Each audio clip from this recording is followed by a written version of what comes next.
तो इसका अर्थ है कि आपने धर्मा के पिता से विवाह किया है? नहीं महाराज, मैं तो विवाहित स्त्री हूँ।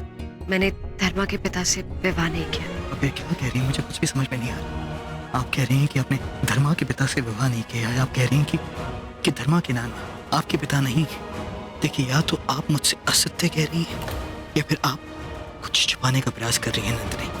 प्रभा महाराज। हाँ प्रभा। तो प्रभा, धर्मा आपको माँ क्यों कहती है? क्योंकि जब से वो छोटी थी उसका पालन पोषण मैंने ही किया है।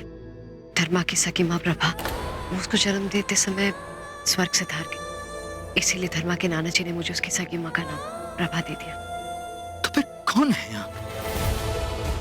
देखिए, आप मुझसे सत्य कीजिए, अन्यथा मैं आपको कारावास में डलवा दूंगा। तो फिर मुझे बताइए कि आप कौन हैं? उत्तर दीजिए मुझे। उत्तर? इसी उत्तर की प्रतीक्षा तो मैं वर्षों से कर रही हूँ महाराज। सत्य तो यह है कि मुझे स्वयं नहीं पता कि मैं कौन हूँ। मैं कौन से राज्य से हूँ, मेरा लोग, मेरा परिवार सब कहाँ है मुझे नहीं पता। मैं केवल इतना जानती हूँ कि मैं धर्मा के नाना को मैं कहीं मिली थी। कहाँ?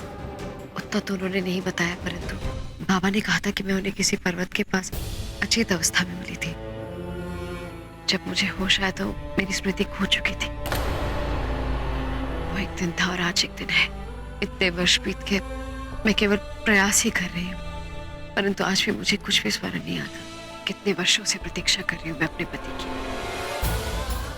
कि वो मुझे ढूंढते हुए आए और मुझे अपने साथ ले जाएंगे, परंतु अवश्य ही नियति को स्वीकार नहीं। इसीलिए अब तक मेरे पति मुझे लेने नहीं आए। और अब जब मैं यहाँ मगध में आई तो मुझे ज्ञात हुआ कि मेरी सूरत आपकी पत्नी महारानी नंदिनी से मिलती है, जो भी संसार में नहीं है। मेरी नंदिनी जी। जब कल रात्रि आपने मुझसे वो सारी बातें कही, जब आपने मुझे नंदिनी कहकर पुकारा, तो मुझे एक विचित्र सी अनुभूति हुई और मैंने विचार किया कि क्या ये संभव है कि मैं आपकी पत्नी महारानी नंदिनी हो सकती हूँ। वही नंदिनी जिससे आप अपार प्रेम करते हैं, जो आपके अनुसार जीवित है। फिर मैंने अपनी व्यक्तित्व को नंदिनी से जोड़ने का प्रयास किया और फिर मुझे लगा कि ये कैसे संभव है। मैं महारानी नंदिनी कैसे हो सकती हूँ? ये महल, आपके परिजन, ये सब मेरे, ये कैसे संभव है? इस चित्र को देखिए, मैं एक साथ देखिए नंदिनी।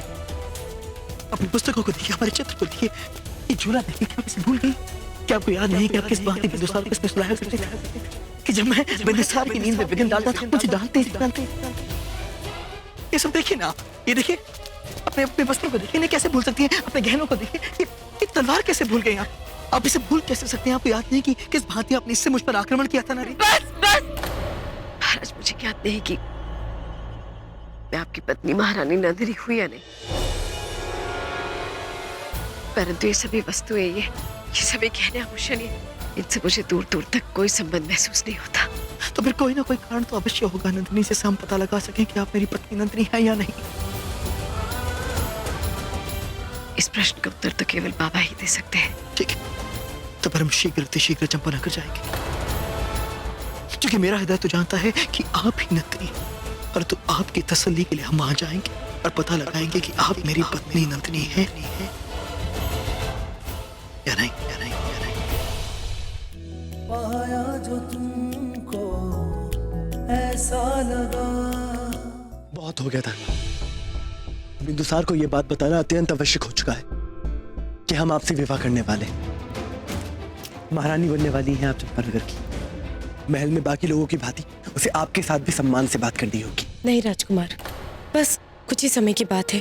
मैं और मेरी माँ, जैसे ही राजकुमार बिंदुसार का विवाह संपन्न हो जाएगा, हम चंपानगर लौट जाएंगे। आपके पिता और सम्राट चंद्रगुप्त मौर्य दोनों बहुत अच्छे मित्र हैं और मैं नहीं चाहती कि मेरे कारण उनके संबंधों में कटुता आए और इसका प्रभाव चंपानगर की प्रजा पर पड़े। आपने सदैव ही स्वयं से पहले अपनी प्रजा को अपने से ऊपर रखा है धर्मा। अपने हित से पहले आपने हमेशा दूसरों के हित के बारे में सोचा। ऐसे गुण केवल एक महारानी में ही हो सकते हैं। ठीक है धर्मा, जैसा आप चाहती हैं वैसा ही होगा।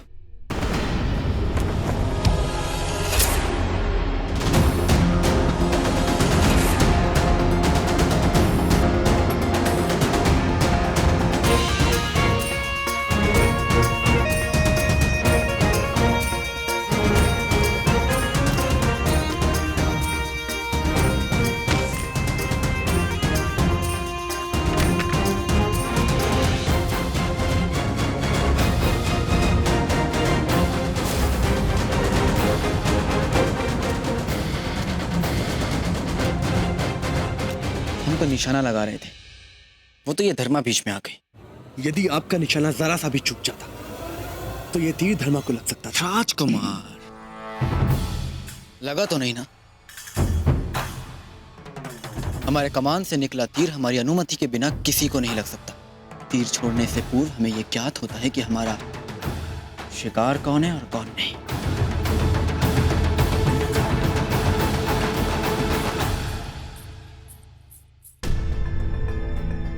वैसे एक बात तो माननी पड़ेगी राजकुमार, आप अपनी प्रजा का बहुत ध्यान रखते हैं। जिस प्रकार की युवती आप धर्मा को समझते हैं वैसी कदापि नहीं। धर्मा सबसे भिन्न है। हम धर्मा के विषय में क्या सोचते हैं, क्या वो आप हमसे अधिक जानते हैं? आपके विचारों के विषय में तो नहीं जानता, किंतु धर्मा की सोच अवश्य जानता हूं, क्योंकि मैं उससे आपको बेहतर समझता हूं, बेहतर जानता हूं। तो ठीक है, अब बताइए कौन सा विचार है हमारे मन में? कदाचित इस समय आप हमारे प्राण लेना चाहते हैं।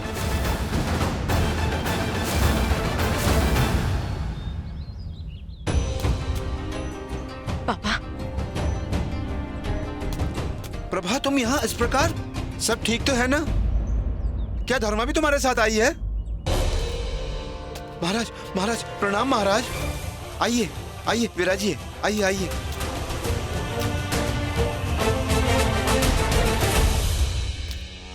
पापा, मैं आपसे एक अत्यंत महत्वपूर्ण प्रश्न पूछना है। आपने कहा था कि मैं आपको कई वर्षों पूर्व मिली थी। कहाँ मिली थी और कैसी अवस्था में मिली थी, बताइए मुझे। वहीं पहाड़ी के पास जो नदी है, तुम मुझे वहीं मिली थी। किंतु इतने वर्षों पश्चात ये क्यों पूछ रही हो? अब आप मुझे बताइए कि मैंने क्या वस्त्र पहने थे? क्या मैं महारानी की भांति दिख रही थी? क्या मैंने कोई आभूषण पहने थे? बताइए ना। ऐसा कुछ नहीं प्रभा, तुम मुझे अचेत अवस्था में मिली थी और तुम्हारे वस्त्र क्षत विक्षत थे। तुम्हारी मांग में केवल सिंदूर और गले में मंगलसूत्र था। अब आपको ज्ञात नहीं, परंतु मैं एक बहुत बड़े तूफान का सामना कर रही हूँ। मेरी सूरत महाराज की पत्नी महारानी नंदिनी से हूबहू मिलती है। उनकी पत्नी की मृत्यु कुछ वर्षों पूर्व पहाड़ी से गिरकर हुई थी। वे आज भी उन्हें ढूंढ रहे हैं। दुविधा की बात तो यह है कि महाराज को लगता है कि कदाचित मैं उनकी पत्नी महारानी नंदिनी हूँ। मुझे तो कुछ भी स्मरण नहीं। क्या ये संभव है कि मैं? ध्यान दीजिए कि आपको किस परिस्थिति में मिली थी। उस विषय को विस्तार से बताइए कि आपको कहाँ मिली थी, कैसे मिली थी, कितने वर्ष पुरानी बात है, ये बताइए। यही कोई 9 वर्ष पूर्व, नहीं, 8 वर्ष पूर्व।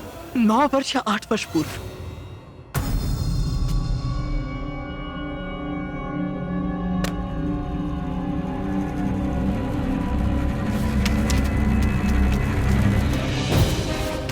ये देखिए महाराज, इस मानचित्र को देखकर मैं आपको भली भांति समझा सकता हूँ। इस मानचित्र के अनुसार इस पहाड़ी के पास ये जो नदी है ना, ये नदी में ये वटवार घाट पर प्रभा मुझे अचेत अवस्था में मिली थी। संभवतः उस दिन उस पहाड़ी से गिरकर इस नदी में इस मार्ग द्वारा बहते हुए नंदिनी आपको मिली होंगी। नंदिनी कृपा कर याद करने का प्रयास करें। उस दिन के विषय में कुछ तो याद होगा आपको। क्या आपको ठीक से याद है कि कितने वर्ष पूर्व नंदिनी आपको मिली थी? यही कोई 9 वर्ष पूर्व, क्योंकि उस समय मैं धर्मा के माता पिता का श्राद्ध करके वापस चंपानगर लौट रहा था। तभी उधर मुझे प्रभा मिली। तो मगध से जाने के 1 वर्ष बाद आपको नंदिनी मिली थी। तो एक बात तो स्पष्ट है कि उस 1 वर्ष के अंतराल में ही नंदिनी के साथ कुछ घटा है, जिससे वो अपनी आदर्श खो गई। नंदिनी याद करने का प्रयास करें, कुछ तो याद होगा आपको। मुझे कुछ भी स्मरण नहीं महाराज। मुझे केवल ये स्मरण है कि जब मुझे होश आया था तो मैं इस घर में थी, बाबा और धर्मा के समक्ष। और कुछ याद करने का प्रयास करें आप। बाबा, स्मरण कीजिए, क्या सच में मैं एक महारानी हूँ? नहीं, ये सत्य नहीं है। परंतु आप इतने विश्वास के साथ कैसे कह सकते हैं कि सत्य नहीं है? बताइए मुझे कि सत्य क्या है। क्या ये नंदिनी है या ये प्रभा है? और एक बात याद रहे, ये मत भूलिएगा कि एक राजा से असत्य कहने का परिणाम क्या होगा।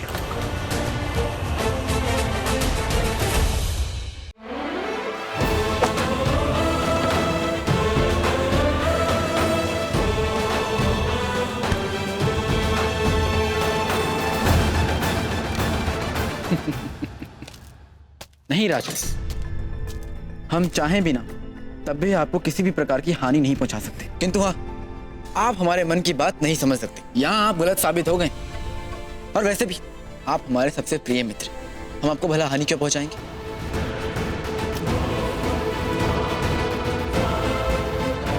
और शीघ्र ही जीजा श्री भी बन जाएंगे। भैया, आज मैं बहुत खुश हूँ। इतनी खुश कि सबसे पहले अपनी मन की बात आप ही को बताने आई हूँ। आपकी बहन को प्रेम हुआ है और पता है जो राजकुमार हमें पसंद है माँ हमारी विवाह उसी से करवाएंगी। अच्छा, कौन है वो जिसे हमारी बहन का साथ मिलेगा? चंपानगर के राजकुमार कार्तिकेय। आइए चलिए साथ में भोजन करते हैं।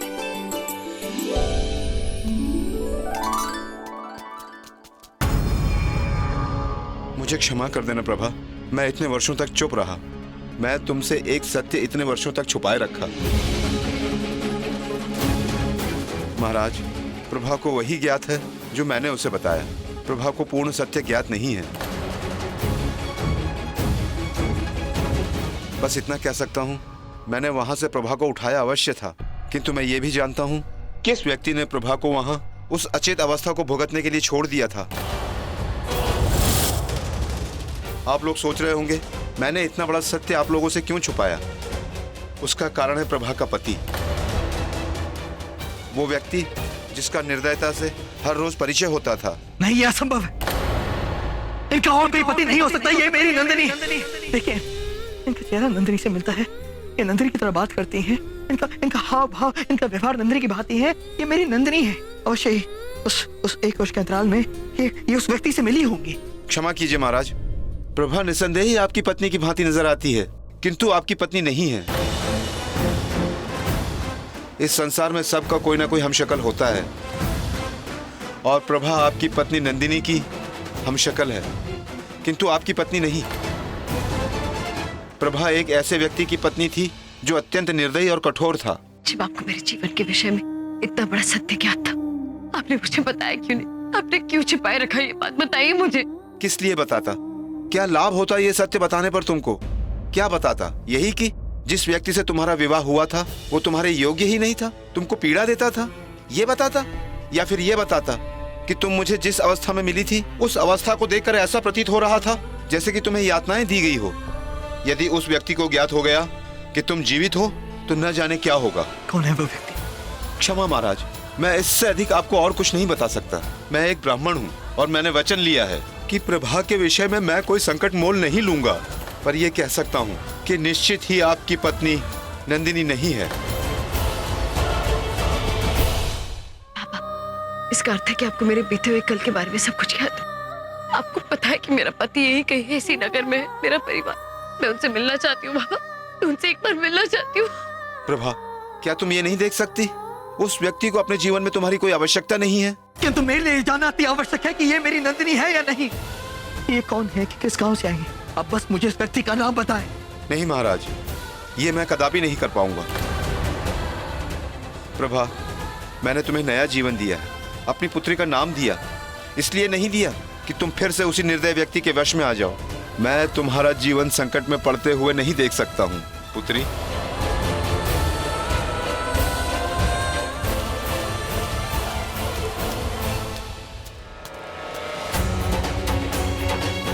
हाँ प्रभा, यही सत्य है कि तुम ही महाराज चंद्रगुप्त की पत्नी हो, तुम ही महारानी नंदिनी हो, किंतु मेरे द्वारा बताए गए असत्य से मैं तुम्हें महाराज चंद्रगुप्त से दूर रख पाऊंगा।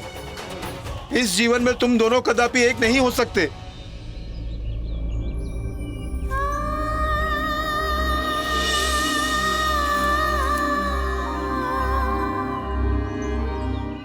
आपके चेहरे पर ही उदासी।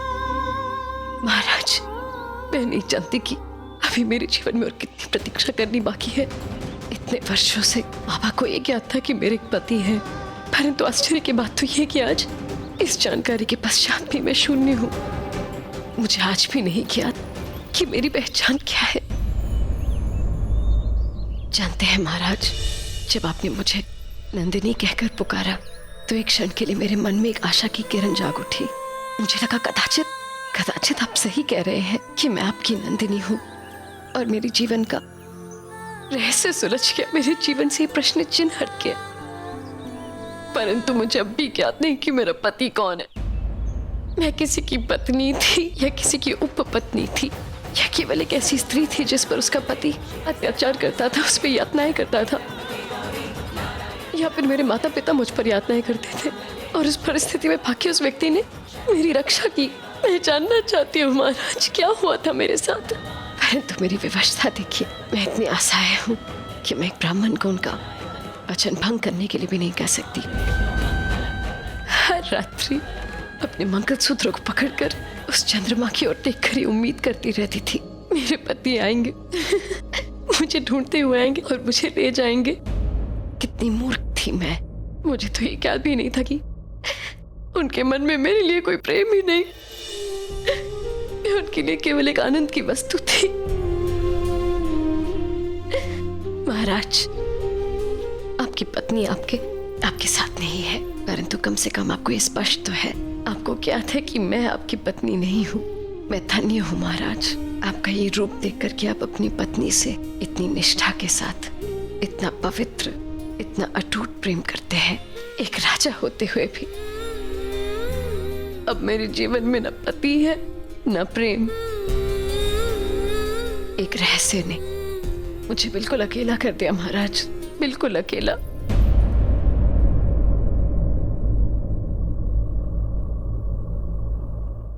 आप अकेली नहीं।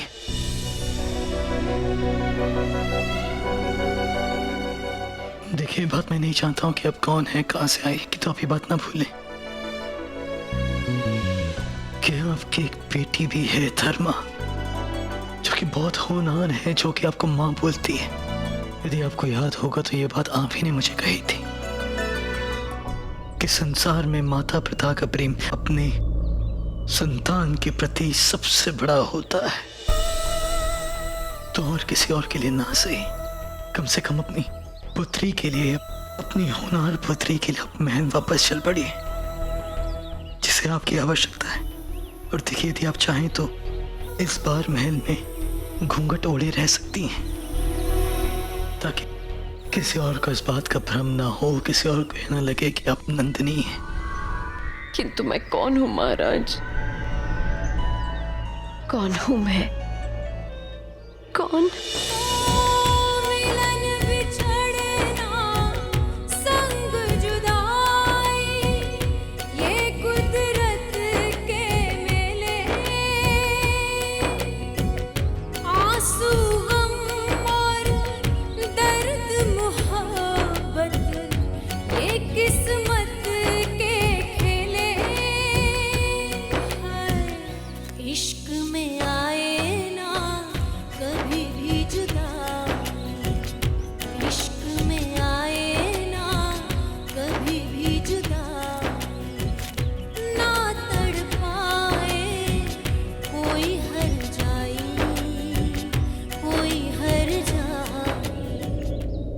नंदिनी,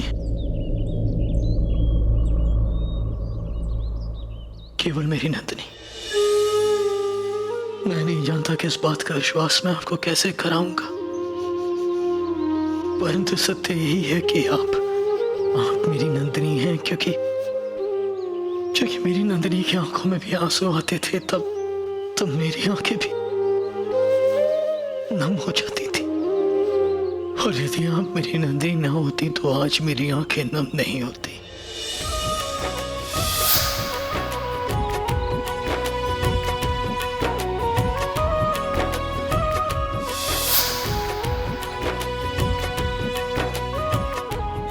और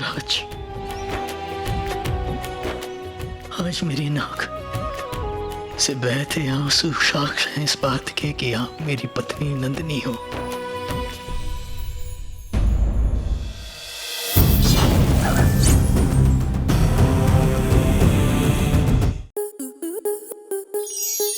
स्टार प्लस के ऐसे ही और बेहतरीन लम्हे देखने के लिए सब्सक्राइब करें हमारे YouTube चैनल को।